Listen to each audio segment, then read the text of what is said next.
Okay, we are live now. So live. Let me see.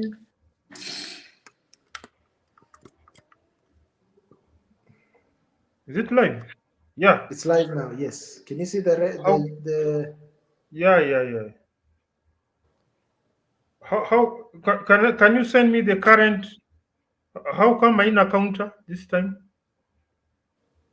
It has. I can see the counter. Oh no, I can see the counter now.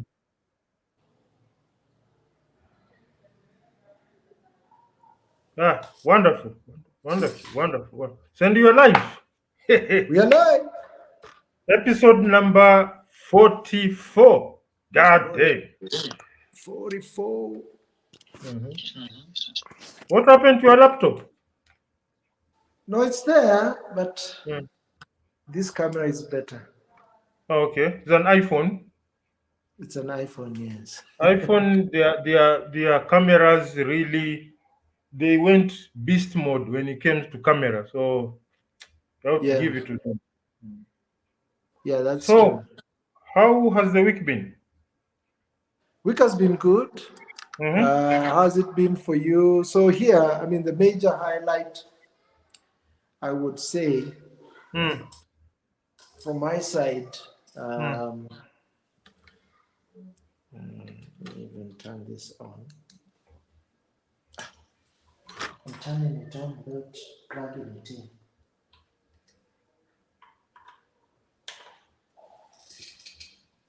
Today You said you're on a highlight or we are something. really unprepared.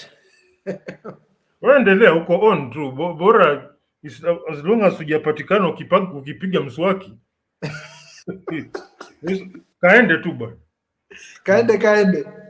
So you were saying you are on some highlight or something. No, not on a highlight, but I was trying to think of what really stood out for me this week. Okay. And I think the major one is there was actually a recent conference that happened from Thursday through to yesterday. Mm, It's called the Africa Business Heroes. mm. It's sponsored by Jack Ma, the guy behind the Alibaba e-commerce platform. And It is was being Giacomo is hosted. around? I've not heard from him for quite a while. He's around. He's around. Ever since he criticized the government, he seems to have gone very quiet for some reason. Yeah, that's true. You normally say you don't point the fingers at the master. You be polite. Yeah, You that's have to be interesting. I polite. mean, that shows how businesses in China Mm, are so interlinked with government. But I would actually argue, to some degree, that's the same thing in America. It's just that America has got a different way. But if you think about it, the businesses that have come out of America, um, one of the reasons why they have gained sort of a global prominence, um, there's also a governmental push uh, that is backing them. I mean, there's even points. I think there's at some point when what's this? The government was looking to um, what was it? It was forcing.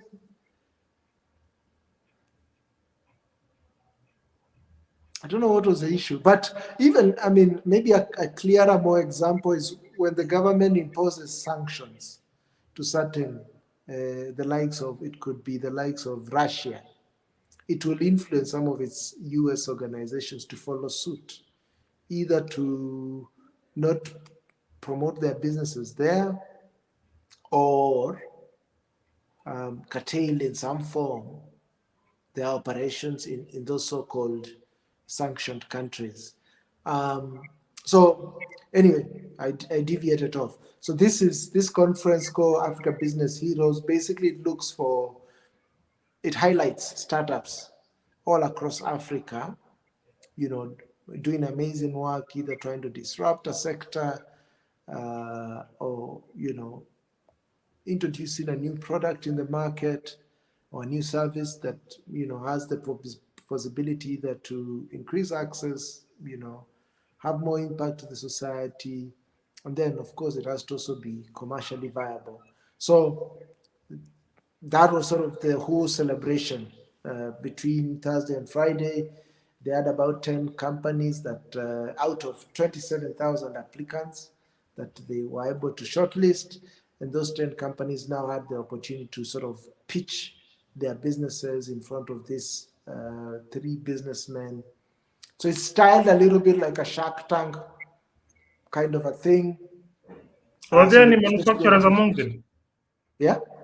Were there manufacturers among them? In terms of the pitches, the companies? Yes. Actually, I didn't see much. So the top three were focused on, so one was EduTech. So it was offering education, of course, using the internet, some Another kind of one? courses and a different approach. The other one was health tech. And then the third one, which was a Kenyan one, was agri-tech, which was looking at how to sort of insure farmers. So none was focused. Like the kind of stuff you're doing, which I think needs to, in some sense, have its own category and needs to really be promoted. And the work you're doing is much more harder because it's easy to come up with an app. And this is not to denigrate or to lessen impacts of some of those applications, because they're able to, push a service in ways now that, with technology being more prevalent now, you can do it. So what I'm getting at is companies that are dealing with the kind of stuff you're doing, which it's either manufacturing, hardware related, they're fine between. We are probably not promoting them as much as we should, and we need to do that. I think that's what saw there's another company called Gearbox. I remember I shared with you. Yeah, sure. In Kenya. Maybe you can offer some clarification to Eric here.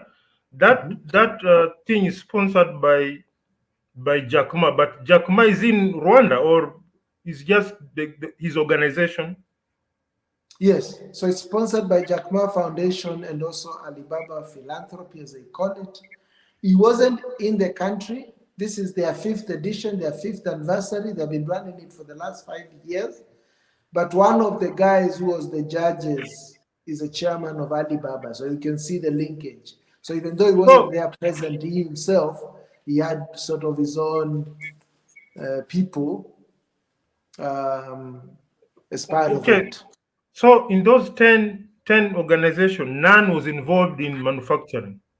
None was involved in the manufacturing. We have a problem. I didn't see. Because you see, this is something I've discussed with somebody somewhere. Mm-hmm. An app is like a portal. Mm-hmm. A portal to what? Mm-hmm. If that one from Kenya called Agritech, correct? What is it doing? Yes. Is it a sort of a marketing platform for agricultural products? No, I think one of the services they offer is around insurance. So they collect data, and through that data, they're able to now the founder has got an actuarial background. So they're able to sort of price some kind of an insurance product for farmers. Yeah, I have the information a bit more scanty, but that's insuring a farmer's product is very okay, especially in this age of El Nino. Mm-hmm. That is, I have no issue with that. But yes, on a long-term scale, which is the main headache for a farmer? Insurance or getting a competitive price for his products away from the cartels? At the moment, the competitive price is one of the bigger issues. Right now, are we not facing a situation whereby you do the planting, you do the preparation, whatnot, then someone else sets the price for you? 100%. Is that not insanity? And they control the market, eh? Yeah, that is insanity. So they control So the if other end of it. not to put some shade on that guy, it's in fact with this El Nino, I saw a video somewhere of a herd of cattle being swept away by floods. An insurance package will come in very handy.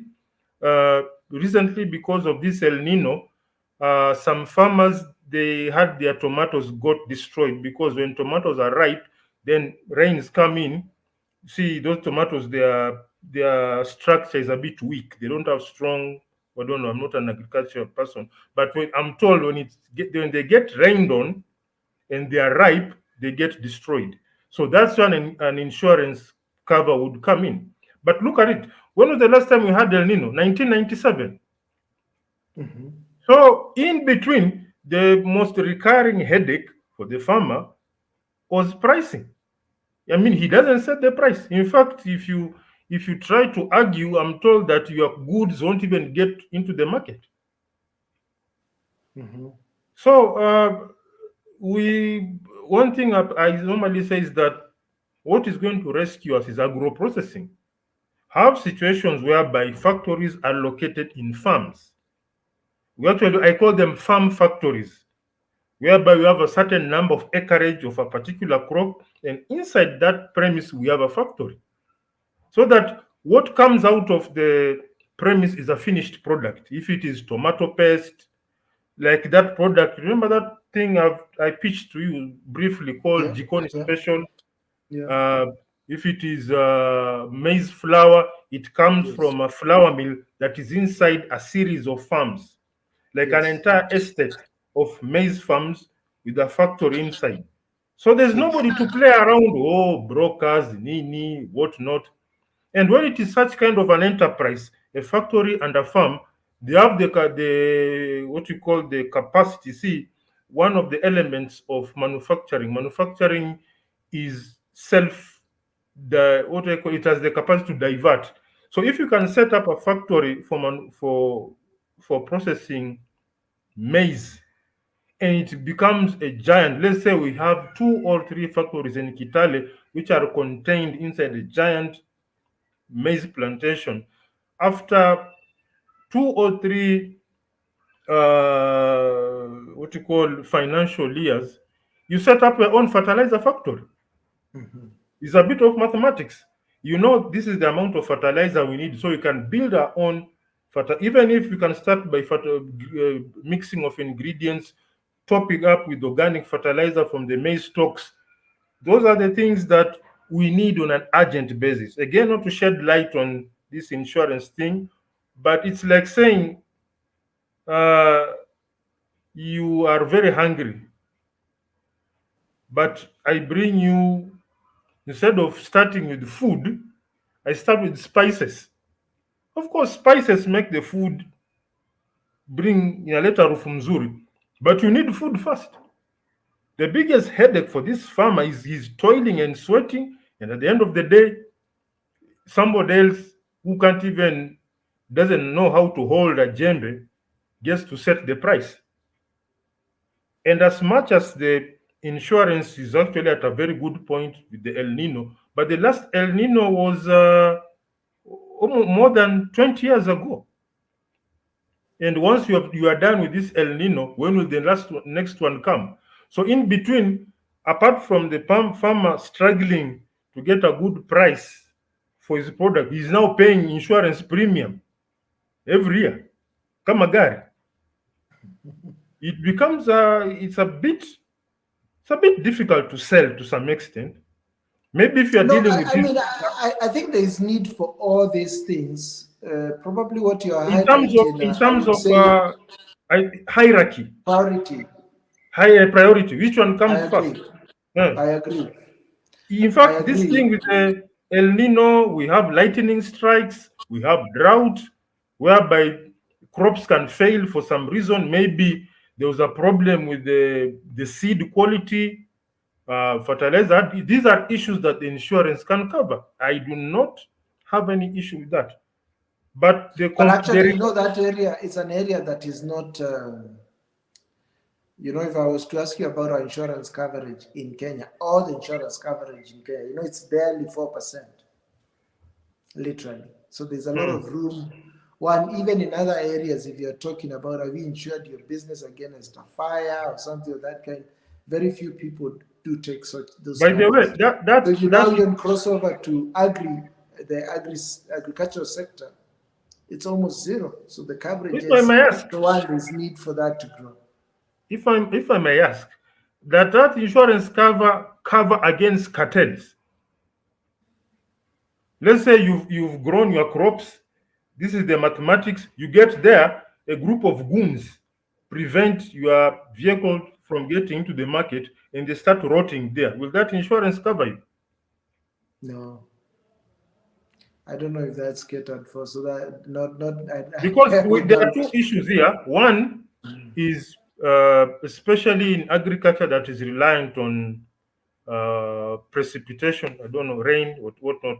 Like this El Nino, that is okay. Will it cover against drought? I think it does. Okay, Those are the wonderful. things that it Will should it cover. cover against Even things El like Nino should be part of those because you've oh, El prepared Nino? El Nino your is the opposite field, of drought and now. then yeah. So that is very much okay.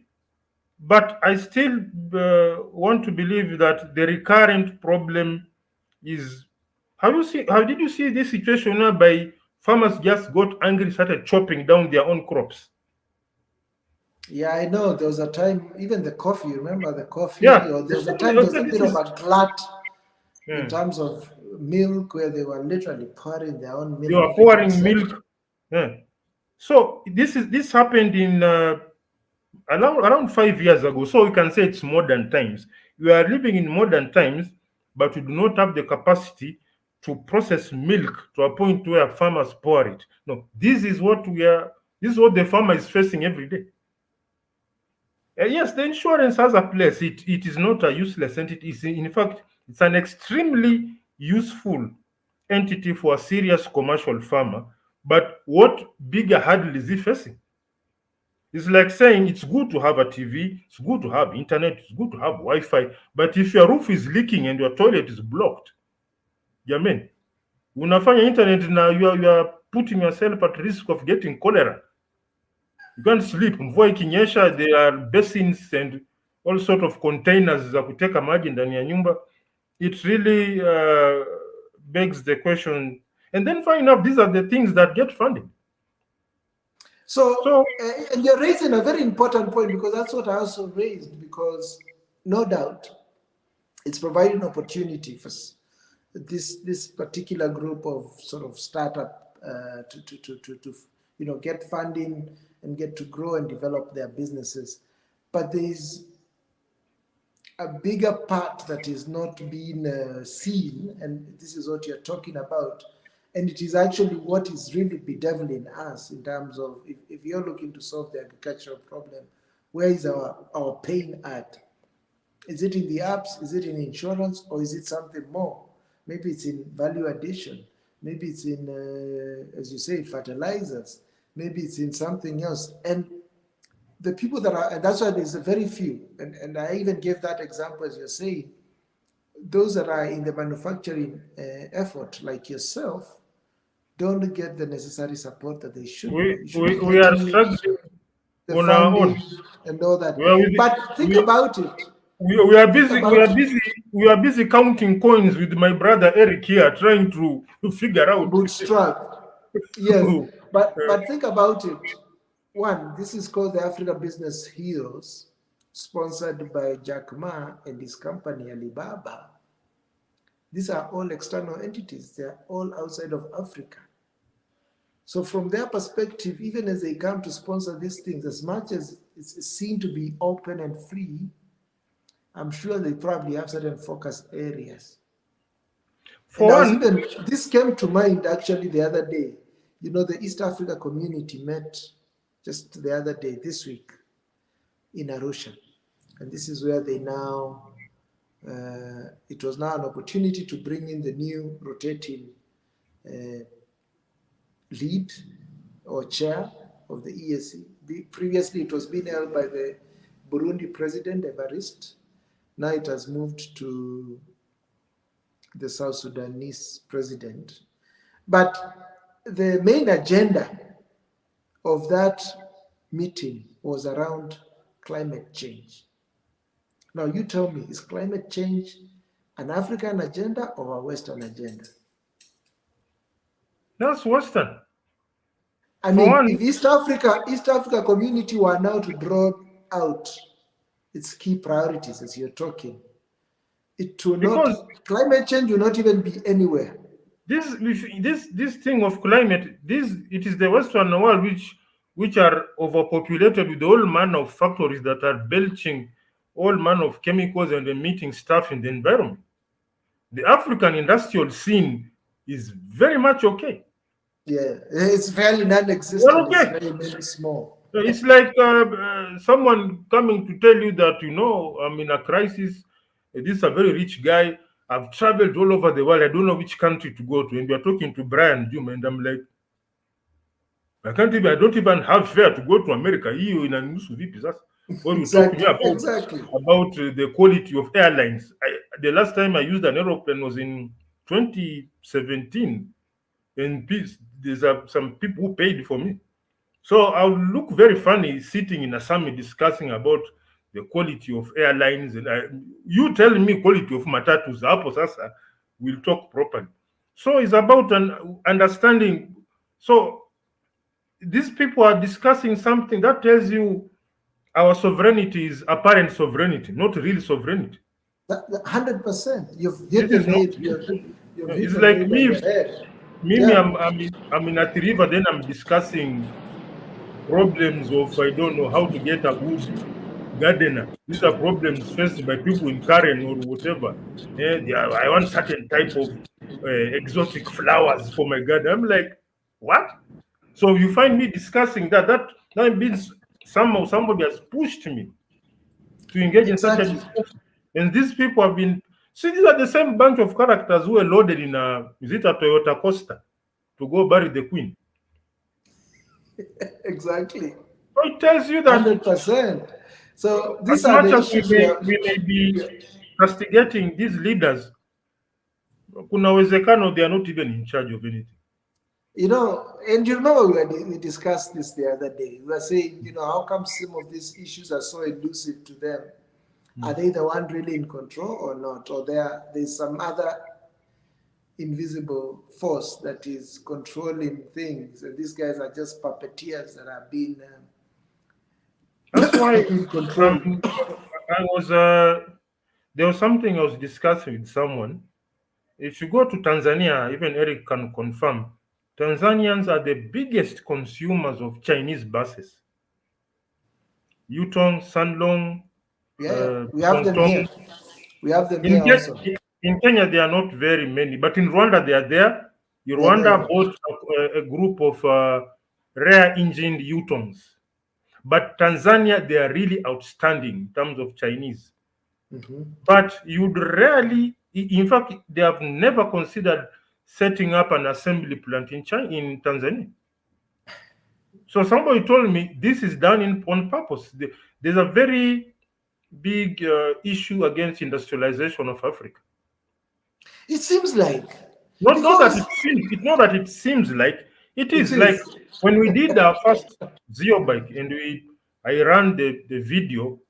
Someone from China Daily, local correspondent, an African, he called me. He said, "I like your bike. I want to come and Profile talk with it. you, take pictures and all." That was his own initiative. Yeah. A day before, he calls me, tells me uh, his boss, a Chinese, has read about it, has seen the picture, and he said, cancel the interview. The bike is not well developed enough. Can you imagine? I mean, the So, whole idea was to focus and show what is possible. so, And and then in fact, that's when you talk, of course, there were some aspects of the bike that were not ready, but it was running. Like if you were, let's say, you are in umeshikika kabisa, and that is the only contraption available, it would work for you. Let's say you 100%. really need to go somewhere urgently, and that bike is the one in that condition. It will. Before, in fact, that guy used to ride it from the garage. There was a certain point where we go do some welding and tuning. He would ride it from the garage to that welding point and back. So then I, at first, out of my naivety, I said, it's okay, I do. Then I had a discussion with someone, and they said, look, it is it would actually break the narrative. The Chinese citizens, you see, the media is controlled. No one wants to send message into China. There are people in Africa doing this. The news that has to go out of Africa is We people who need have help. drank contaminated alcohol and they have died. A train has tumbled into a river. A matatu, which is overloaded, has crashed into a ditch. Leaders are fighting over I don't know what. Plus the sex scandals which unite Kenyans. So that is the kind of stuff that that guy told me that is what needs to be taken out. Such kind of But stories. just imagine, so, and what you're highlighting is very true because, um, and the reason why our sovereignty is taken away is because we also don't have dignity of ourselves. And actually, there's a clip, I don't know if you've seen it, that is going around of the Tanzanian president telling our president that instead of us going to the West to ask for funding for some of these climate change initiatives, we can find those resources within ourselves. I think our president has become more of the poster child when it comes to the climate story. I mean, we hosted the Africa Climate Change. He's been to Europe, and that seems to be sort of the main message that he carries. Again, asking again, whose agenda is he pushing? Do we really have the In fact, some sovereignty of these that topics we look process we weird have? from the African I seem perspective. to have lost you, Brian. Okay, are you back? My life is okay. Okay.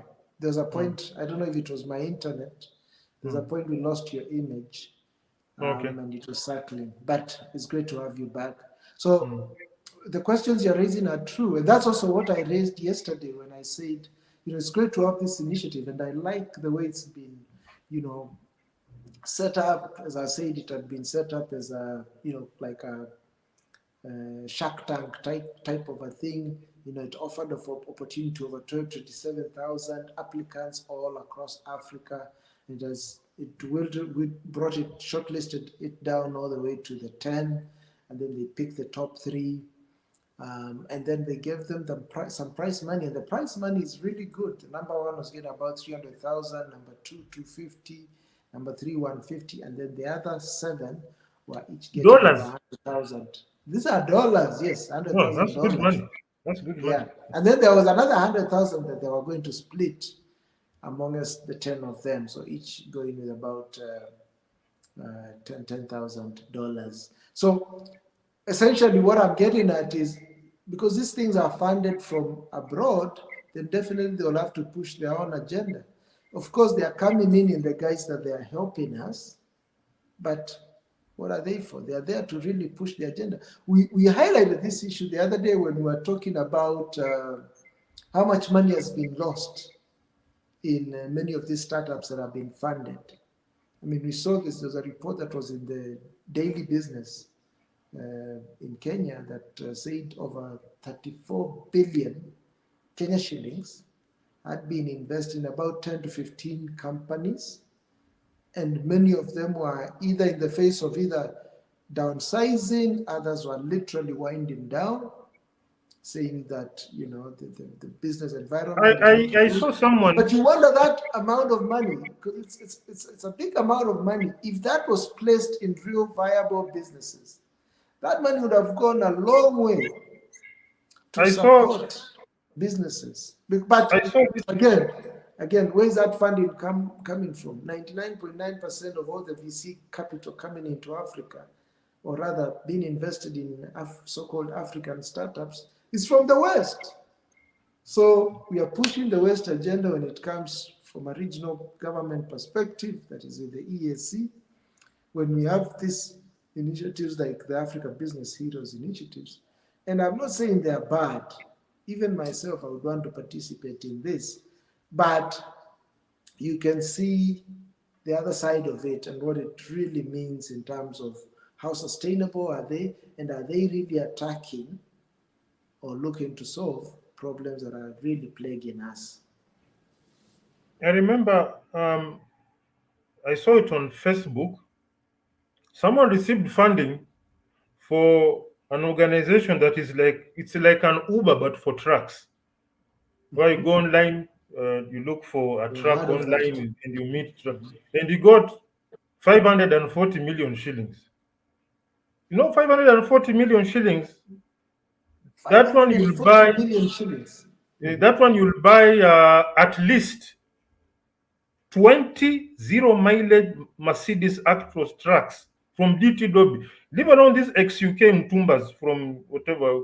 You'll go to DTW, you'll get 20 trucks, that is 360 million, and some hundreds of millions remaining for you to set up a very nice workshop.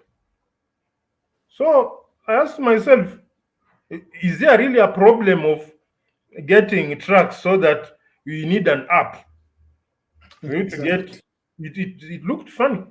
So some of these things, you have to be very careful whose interest we are representing. But then again, it's our We are system. beggars. It's our system whereby even there's a very huge disconnect between what is happening on top, the leadership. In fact, there are times I wonder what they discuss there. I wish one of them would come to this live and we'll just have a recap of what we do today. Because one thing, any progressive republic that is not American and that is not European, their number one agenda should be limiting dollar reliance. As long as you're not in America, you're not in Europe, your number one priority, dollar reliance. That is what should be you looking at. And one of the things I discussed with someone is use of uh, methanol instead of diesel. Already, Maersk Shipping Company have ordered 6 medium-sized methanol-powered vessels. So if Mm. methanol can power a medium-sized seafaring container vessel, why are we struggling with diesel here? And the technology for converting a diesel engine to a methanol-powered unit is there. Instead of struggling with this, I don't know, housing levy, they should set aside a very huge drive for conversion of diesel to methane. They should be like a frenzy with tons of methanol coming into the country, and in the meantime, areas should be set aside for planting crops which are used for fermentation to form the methanol because it's an alcohol. It will cost a lot initially, but that dip in diesel consumption will itatandika $10 nil because methanol is cheaper than petroleum fuel. So I'm trying to understand what really happens. Let's say this is the republic is a plane. You want to understand in the cockpit what are these pilots doing there? Because you see the plane is just we are in a Boeing 737 that is performing acrobats in the air, and you start wondering, pilot, I'm a cheesy. I mean, what's going on up there? Because you normally say the outcome of your thinking. You say, I cannot see what is going on inside your head. I don't have a scanner, but what is happening around you tells you how you are thinking.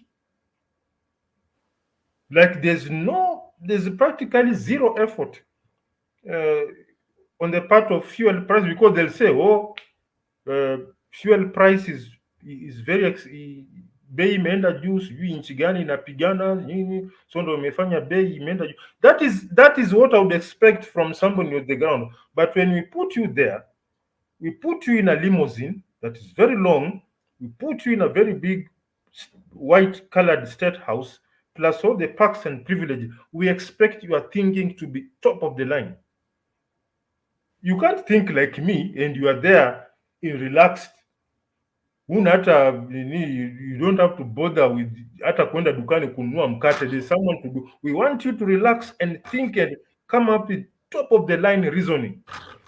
But if you stand there and start telling us, oh, wajua kuna vita imetokea, sasa ndio mafuta imeenda juu. That is the kind of talk that would expect on a bus stop or on a kiosk or mahali ya kuchoma mahindi in such pedestrian areas. But when you are based in such a top of the line office, you should be a solution developer, or you should be the one coordinating solution developers around you. But if you become like me, si basi we instead of that motorcade, we panda tu ndudhi tu na this Embasava and this, you just become like us because your mentality is very pedestrian. You are not offering any problem solving capacity, and the solutions are looking at us. Our friends in Sweden were, I don't know how far they went, they were thinking of importing rubbish because their methane plants were now, their, Yeah. their reserves for methane were going low. And yet you have a Dandora dump site here that is Yeah. Why don't we Dandora dump monetize site. that shit? We It's should like monetize it. it's like some sort of a Masai Mara of rubbish. I'm sure there are new types of creatures that have popped out from. Yani taka imekuwa nyingi paka. I'm sure the cockroach that is in my house, if it encounters a cockroach from the dump, it will like, ai, umekuwa ukikula nini bwana? So It's a that new is there. species that is there. New Yeah. species. So that is gas. And I remember back in 2013, I drew up such a project, but this one was for Mombasa for the Mwakirunge dump site. And actually, the dimensions were there. I remember one well containing garbage can produce gas for 20 years. What? 20 years can produce gas. So during those 20 years, you are designated another area for rubbish collection, for dumping. So And I'm sure we're producing enough of it to sustain us for that long. you see, I met someone at that time, the counties had not yet, no, it was not 2013, it was 2003. Not what, yeah, two, no, 203 2007. is kitambo. It was immediately after I'd finished camp, I think, 2007, 2008. And one of the guys I met there, it was actually at an office at NEMA. He said this thing is viable because we normally, there are times when at Mwakirunge they used to blame those chokoras for lighting fires, but sometimes it's not chokora. What happens? The methane will form, then due to, in Mombasa it gets very hot. It flares up due to heat from the sun. That tells you the gas is viable.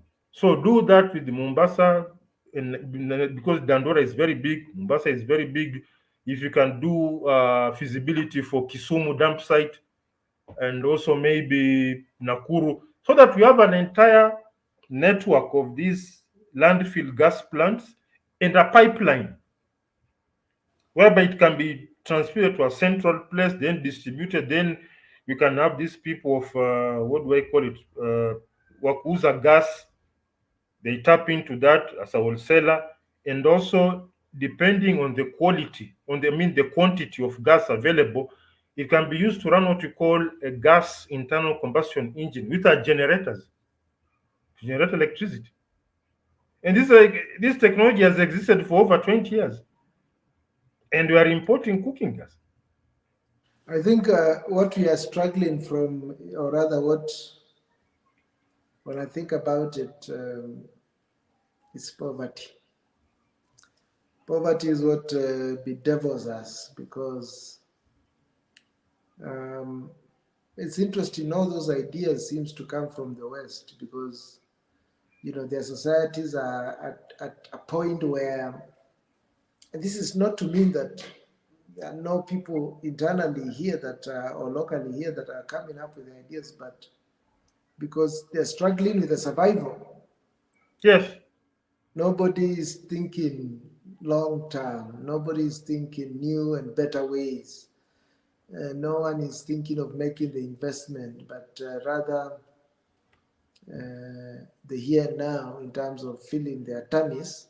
And even worse is the kind of people that we have in political office that are poverty minded, scarcity, they have a lot of scarcity mindset and greed. So they can't seem to follow through on some of these ideas. And then they also lack, and I guess because of being poor and having that scarcity mindset and having a lot of greed, you will do anything. There's So also what you you call will not have any standards, any values, any dignity. That's what there's you lack. also issue of pedigree. They call it the mindset of the person in charge. Because I had a story some time back that somebody was saying that in preparation for El Nino, they buy boats. They buy what? Boats for Nairobi. Boats. Yes. Mm. So I looked at that statement. I thought it was April Fools. Unfortunately, we're a bit far from April. Yeah. Nairobi County was said to have bought boats, but I think they later confirmed they didn't. Because again, there was, you remember our president had initially given people the indication that there will be no, and I don't know why he had to insert himself in that conversation because, no one has control of that. That's nature. So they were actually serious about boats. Yeah, they were. No, not about making the drainage system to be somehow modular in that you can expand it somehow, opening up some gates or something like that, having some increase, maybe a dam. Well, I'm not an expert. I'm just thinking these I are mean, the just only why. thing they did with regards to to the drainage, they brought in that what they were calling the army, and basically it's ni watu wa mkono walikuwa na help just unclogging, the drainages and the sewages and all that. And I think they've done a great job. And The I headache think the now, focus now is to ensure that those people, it's not a one-off, but they should be there all through. Maybe and then change their job into more of a cleaning kind of a service that they offer. then you look at the situation in Mombasa. It's Yeah, actually it's it's crazy. disastrous. Kilifi was hit by the rain so big. I think I saw one of their bridges was washed away. Mm. You see, like for that one, I don't think there's much you can do. But then again, if let's say a bridge gets washed uh, regularly, I don't know if we had civil engineers what we can do, but I listened to someone talking about it's called a humpback bridge. Humpback. Okay, Yeah. no. Hump. It's humped like it's a bridge that it's carved upwards, Mm. whereby they collect a lot of data on the highest level this water can rise. So that when now they are building bridges in certain area, the law states that 100%. Yeah. the bridges in this locality are in a hump shape. They've Mm. collected the data, and that is based on worst case scenario. If really things go south, what happens? Are we going to, the bridge gets washed, then you build the same level, you collect the data and say, if things go really, really south, the best way forward, we pass in the legislation that from now on, in this locality, in this region, bridges have to be humped. Same way, I don't know if this was implemented. Japan, some time back, they were doing research on buildings that have shock absorbers underneath. So that in case of an earthquake, it will just be bouncing the same location, but They you want sort to of be sort of, float. yes. Mm. So it's all about, you see, the beauty of the human mind is you can think through any situation. Anything, bro, Mm. man. This thing that God gave us is Huh. If this is nothing the is highest, impossible. if it's the highest level the water goes to, and you have the data, then add it 20%. Then from now on, when you are in this area, if you are building a bridge, you span it from this certain area and make it be having a hump shape of some sorts. You take care of this situation. You see, we have no the good thing about nature is that we have data science, we have predictive models. You're no longer in 1960s or 70s. We cannot control nature, but to some level of precision, we can predict it. Mhm. You can predict it. Like tsunami caught people unawares. Now, I don't know in Kenya if it's there, we have a tsunami warning system. Yeah, there is. Yeah, which is set up far into the sea that when that rift occurs, that wave starts forming because the wave starts forming on the ocean floor. So we have system for detecting that wave and an alarm will go off. Yeah. You may not save everyone or everything, but somehow there's a percentage of people you can move. And then Yeah. when you do that, somehow you can make improvements. That's how we do it. Yeah. But if you are stuck with the same problem, like now we have rainfall, we have the tsunami, a few months from now we'll be having a drought. Yeah. Mm. It's clockwork. It's bound to happen. Yeah. Mm. Yeah. Mandera is screwed up. A Mhm. few months from now, they'll be crying drought, Yeah. whereby I'm sure this prediction of El Nino, how by how far did they predict it? How early did they predict? Months or what? I think I saw some reports saying this could even go up until April next year. Now, what I'm asking, Mm. by how far did they? I was saying, how far before was the prediction when they started predicting El Nino? How many months are we before? I think they started giving us some warnings, at least from what I heard. From around August, we started getting, we already knew there was going to be. Actually, that's why the president had come back saying apparently there'll be no El Nino, it'll just be increased rain, but nothing So destructive. in But August, there were warnings from as far back, I think July, August. so It's we just are that the we are rains delayed. we are in November, August, September, October. You had a 3 month warning. You had an opportunity to set up some sort of. I know if you sit down with people, you remember that diagram I sent you. I came up with the bulk rain collection system. Yeah.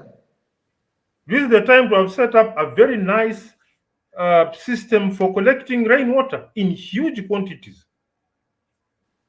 I mean, today I think is when the president came out saying now they're now putting measures to to see how they'll mitigate Mm, the effects of El Nino.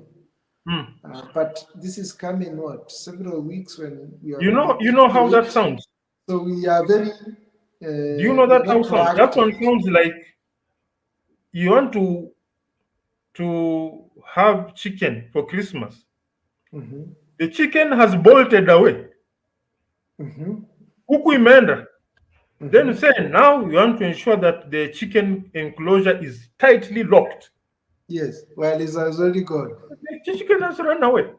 Then you want to, we are putting in some measures to ensure that we mitigate the situation by cooking spinach. What the fuck, not spinach? We wanted chicken. Okay, what else? What can you do? Kuku ametoroka. Unafunga mlango, sema jamaa, sasa acha tule mboga to mitigate. What sort of fucker is this? Some And crazy again, tomfoolery. the leadership is a reflection of us, Pia. It is. Because I don't want to go into politics, but to a very large extent, we were warned about some of these people. I don't want to name names because we are in these parts of the world. Some of these leaders have very big egos. I don't know who's listening here. Somebody may knock on my door with a Subaru and ask me, "Eh, ulikuwa unasema nini?" But I don't we think were that warned. I don't know, but either way, Mm, and yeah, as you say, it's mm. almost pointless to now sort of complain about them. They're already in office. They have got They 4 are more only in years office. to work. Mm. I mean, you don't want to sound like you've sort of resigned your own because you want to sound like you still have agency on your life, and we still do, that we can, in a sense, control. Because many a times when we complain and ramble about, just talk and talk about it, again, we are not taking advantage of the opportunity that we have to still affect our lives positively. So But it's almost like a relief to do the ranting. is venting, but it's giving you an edge. On a brighter note, that that rainwater collection system I came up with, I shared it with someone, and he tried to be smart with me. He went ahead, I'm told he started building it somewhere.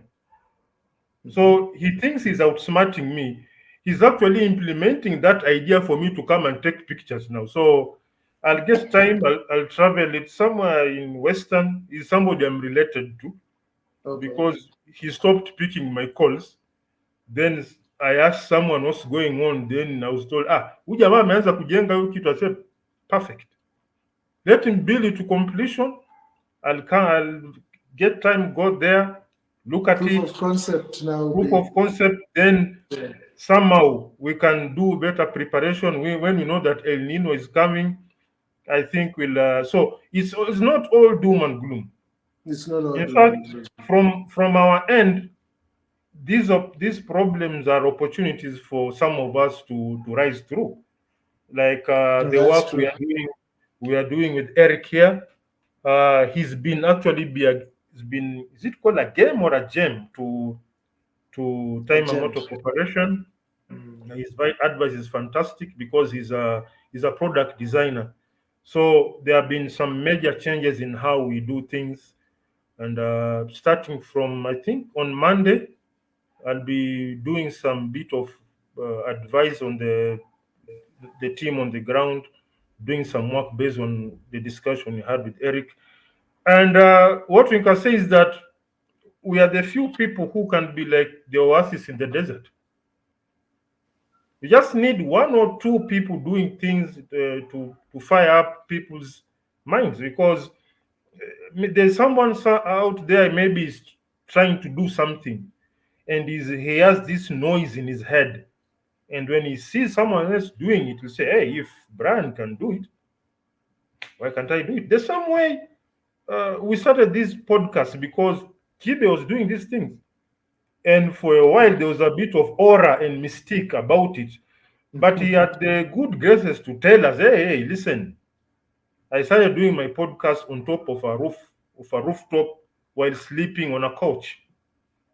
So that aura on a mattress. So I believe that the small things we are doing here, this podcast, the bike that I'm coming up, the work you are doing in Rwanda, these few efforts that we are putting on and not feeling weighed down and pushing on regardless of the situation, because most of the time the African system will tell you follow the status quo, but would want to go against the grain, and we are not going to be afraid of being ridiculed, because already we are self-criticizing, and we are open to our mistakes. You remember the picture I shared, the first frame they did on the bike, and I thought it was a sugar cane. In fact, I've come up with my way of doing things. I am normally working from home, then I get feedback. So from now, I normally tell them, don't send me any feedback until I ask for it, because whenever that feedback comes, it distorts my mind. Whatever I'm doing, my mind gets messed up, because now I'm thinking I've spent money and these people have just come up with something that looks like a chicken coop. So it's about managing the information, understanding your situation, and pushing on, because if we are operating on the former president, Daniel Arap Moi, used to say, in terms of when he was in power, said, kama uko na akili kama ya panya, you'll collapse. He was talking with respect to some of the issues he was facing while he was in power. Some stuff that lands on his desk. Useme hii sasa hii ni upuzi gani? If you are very feeble-minded and weak-hearted and puny, you'll throw away everything. And there are times I feel I want to call someone a very bad name. I grew up in Mombasa, so I have a bit of. I'm able to control it, but I have a Got very an rich arsenal. vocabulary. I have a very rich vocabulary of vulgar stuff, and there are times I've felt like lifting my phone and calling someone something horrible. But then again, I Kubaluleke. say, listen, this is a process, and you cannot insult your way into a solution. In fact, you are simply annoying people, and you are creating a situation whereby people don't want to talk to you because whenever something pops up and you call Brian, you will be met with a barrage of insults. But that is not how to do things. That is overreacting. That is not even oh, that is negative reaction. I'd rather someone sends me like what happens on the field when George is handling things on the ground. He'll send me stuff that looks weird. Why? Because he knows my reaction is positive. I'm like, hey, George, hili nini mmetengeza? They'll explain is A, B, C, D. Then it comes back to me. I own the dream. If they do funny things because I did not communicate that part of the dream properly. So I have to go there, sit with them, okay, and we appreciate that. So I really wish this could be replicated even in higher places in the national setups would be very far. But then again, we are not there. We are not in those positions. So the best way is you work with what you have. Work with what you Work with have what you have. at your position. My position is the bike.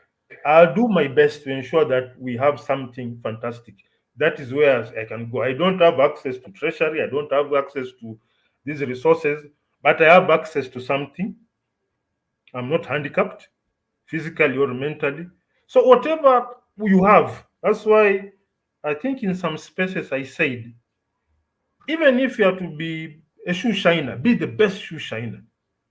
If you have to be a boda rider, be the kind of boda rider that when people come to where those riders are based, they look for "Huyu jamaa ako wapi?" There are people whom when you go to seek for service, they say natafuta fulani fulani because somehow they found a way of doing something so well. So if this is multiplied over and over, like you are selling mutura, for some reason people should find a way of coming for your mutura. If this is replicated everywhere, somehow it will find a way of I call it back filtering because they say if shit flows from the top, then good things can float to the if shit goes from top to bottom, then good things should float to the top. Somehow that aspect of people demanding standards will move up because it is the masses who decide. Right now, we have been made to believe that if you are part of the masses, you should be accustomed to Juakali services. Juakali, in fact, when you hear a product is meant from Wananchi, you know it's a low quality product. But if you find a way of turning around the reasoning around people, the pressure will automatically go up. So that's how it is. That's how we do. So everyone ashikilia upande And wake. as we wrap up, tell me something. So are you now guys ready for the third? It's now No, just a no. week. Mm. I had a communication with I called Tom Boyer. I told Mm-hmm. him by our projections and flow of resources, we It's would not not possible. make it. But uh, we tend to make an improvement. If you look at the video that was done on the first bike, Mm-hmm. compared to what we'll do now, it will look something different and will be featuring on Year Africa because that is our home. But concerning 3rd of December, as per the standard we are setting plus flow of resources, considering that we are funding our own system, and this is something discussed with Eric here. Third, we'll be pressurizing Too ourselves soon. excessively. It's too soon. Mm. Yeah, It will I be. agree. Mm, Take your time. mm. Will you be able to make it for the event yourself? No, no. In fact, I made a very serious miscalculation. There's Mm. a part of the import components, I made a mistake, and I don't know. I would want to blame someone for it, but then again, out of my ethics, I would want to just point to myself of not doing my due diligence. The cost of bringing things by air freight turned out to be stupidly high. So that I was told components are in Kenya, then I was told the clearing bill. I had to hang up and pace around the house for a while, look at my M-Pesa balance, look at my bank account, stare at the mirror, insult myself a bit, call myself stupid, useless, and a very pathetic manager, close my eyes, and send a figure that is equivalent to more than 10% of my rent. Okay. I mean, it's a learning process. Don't be Yes. hard on yourself. These Mm. things sometimes happen. Particularly with us, I know when you're importing something, man, it's See, hard I to was have being told, they were telling full me, visibility. they tell me, hey, weka kwa ndege. Haraka haraka. Like, wonderful, weka kwa ndege. Then they tell me, the staff has arrived. Okay, when are we collecting? We need this figure. Like, oh, Exactly. okay. Yeah. Those are the realities in terms of sometimes when you import these things, customs now have to hit you. And importing things into Africa is always more expensive than in other parts of the world. I don't know how Mm. that was In fact, devised. I had to sit down and rework my monthly personal budget Mm. to clear those goods. So this No, but is it's all the in a good cause. It's I know it's a tough it's the process. beauty it's the beauty of these projects, because if Yeah, somebody like Elon Musk had to start living in his office because of financial constraint, who am I? Who am I? We normally say wembe ni ule ule tu. Wembe ni ule ule. Even for me, Wembe ni you know, ule. when it comes to Year Africa, the graduation day, I mean, I would have wished to be there. I Mm. think it's a momentous period, at least seeing being part of this community, seeing how it has grown and evolved. I wouldn't be there myself, so but I'll follow the goings on. I see already Kibe has arrived in Dubai, so he's already now they are taking it all in. I think the next is now Nairobi, and then Qatar right after. Um, yeah, but we are still participants. I mean, the number one priority is yourself, your business, your purpose. Everything else then comes down from there. Um, and I'm sure there'll be points of collaboration at some point. And Especially when we, because we really want to go hard on our video presentation. mhm. Fortunately, we have a professional that Eric is just a gem in that business. Product Oh, really? design, video editing, we have him. So our mentalities make it in such a way that people ask, are Africans doing this? That is the mentality. Set the We are, standard, set the bar high, yes, set the we bar are high. we are moving away Excellence, from excellence. Juakali. Juakali, it was good while it lasted, but in fact, Juakali is a mentality, not the actual work. Is the mentality, because those guys on the ground, if you give them guidance, they'll do well. They're world Because class. if I can just share something with you briefly, there's this thing. I don't think I'll be able to share here at the Oh moment. yeah, you are on phone. Maybe Yeah. for next time we'll do it next time. Maybe let's spill it over to the next episode, which will Next be episode episode. number 45. Man, the consistency is Yeah, 45, man. We're almost hitting that 50. I think we should be able to hit 50 before the end of the year. those are because we have 5 more six more episodes, or 6 to more rather. before we hit 50. So we in fact we are no longer even counting now. We just say keep going, keep just go. I remember when I was running the marathon, the thing was just don't stop, don't stop, don't stop. The You've first run a time, I marathon. think the first two ones I did the Stanchart one. How many The first, kilometers? I did 10 km. I The haven't done the 20 the the, the km. first the longest distance I've ever run was back in Mombasa. I used to do 3.2 kilometers every day. Non-stop. If Yeah, you're able non-stop. to, if you're able to do 3.3 to 4 kilometers non-stop, you'll be able to do 10. Because even when I was sort of practicing for the 10 km, I would do on average at least 4 to 5 kilometers between 3 or 4 times a week.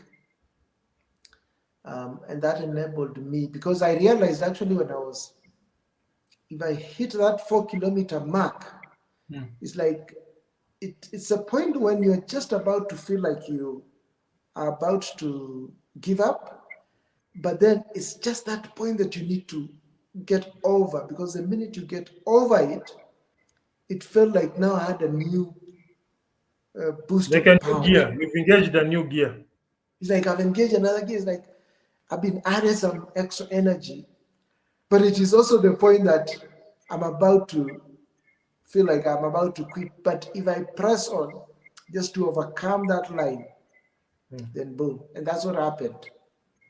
I did that, and then even now on the D-Day, I was able to run consistently, because I think the first two marathon that I had signed up, I walked in between, but now that third one was a magic. I ran consistently, non-stop until until I hit the last minute. I think I did an hour and some few minutes. Yeah. Nice. So 1 hour consumed, no rehearsal, no nothing.